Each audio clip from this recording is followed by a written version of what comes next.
Hey, good morning. How y'all doing? It is Well Red Beard. Let's talk about a book. We're here for a book review. First.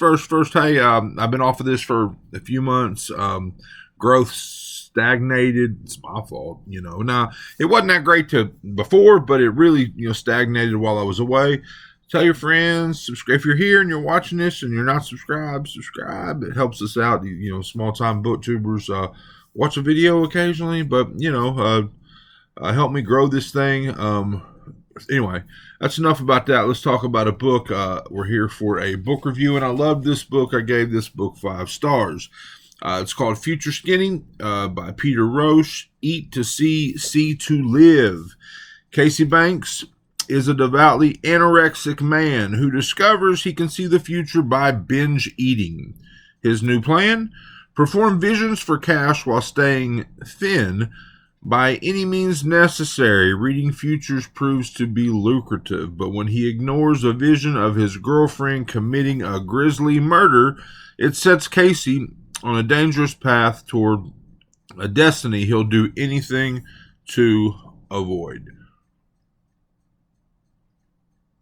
Now, if I'm honest, I didn't love the synopsis. Synopsis didn't really pull me in. Peter sent me the book. I just kind of glanced at it. I was like, I don't know if I'm really interested in a anorexic dude that finds out he can see the future. I was wrong.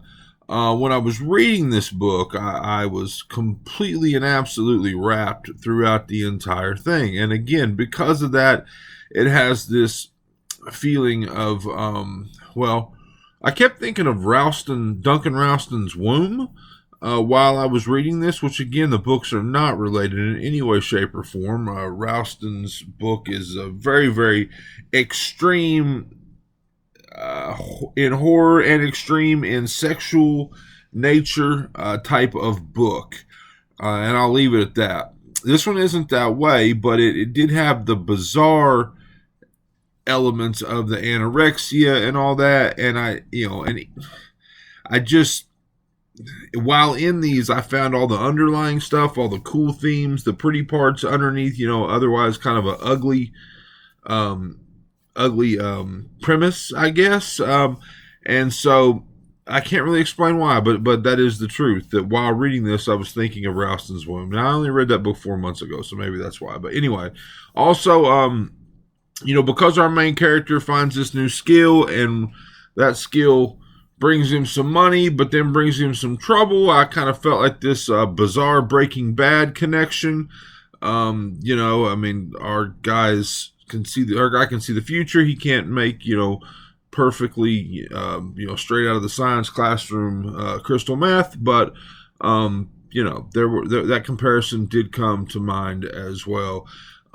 It's told in 2 different ways. Like there's a traditional paragraph, traditionally written chapter that will that's kind of telling you this story of Casey, this crime story, so to speak, just standard paragraph format. But then, it alternates between that and then like this interview type scenario that is, it feels like it's at this medical research type facility. It feels after the fact, so it feels like the regular chapters are telling us this story, and then we're jumping forward to the aftermath of all this being talked about in this facility. Now, I'm not going to tell you if that's the case or not, if that's the actual timeline, but it did feel that way while I was reading it. The characters in this are great. The dialogue is great. And again, a lot of that comes from the interview parts, the back and forth between Casey and the interviewer. Those parts just rolled for me. Again, they're written, the way they were written, it just kind of added to the page turnability of the thing. I just loved it, and I flew through it. And another thing I can say about this book that, because I'll say it because I can't really say it about any other book, is I put this book down. Like I picked it up, I was reading it, I probably read 90 pages in a day. Right about the halfway point. It's just under 200 pages, I think, right at 200 pages. And then I kind of, fell out of reading. And not because of this book, I just did. I fell out of reading for a couple months. two to 3 months, and then I picked this up, and I mean, I was right back in it. Like, so that tells me that it stuck with me. That tells me that the story stuck with me. And I'll be honest with you, a lot of stories do not stick with me. I read too many stories for stories to stick with me. I just finished reading Robert McCammon's Swan Song, and we'll talk about that next week sometime. But I read Boy's Life, which is on everyone's top 10 list probably. I read that 2 to 3 years ago, and I cannot tell you much about it. So that's the point I'm trying to make, is that this stuck with me even though, I read so many stories, which tells me that it was really good. Another thing is like I said, I can't really quantify why I liked it. And the reason I'm going back into that is because normally when that happens, normally when I can't say, okay, I just really loved the story in that book, or, okay, I didn't really care for the story that much, but I just really loved the style or the prose, or it was just, it had all that pretty purple prose or beautiful one-liners.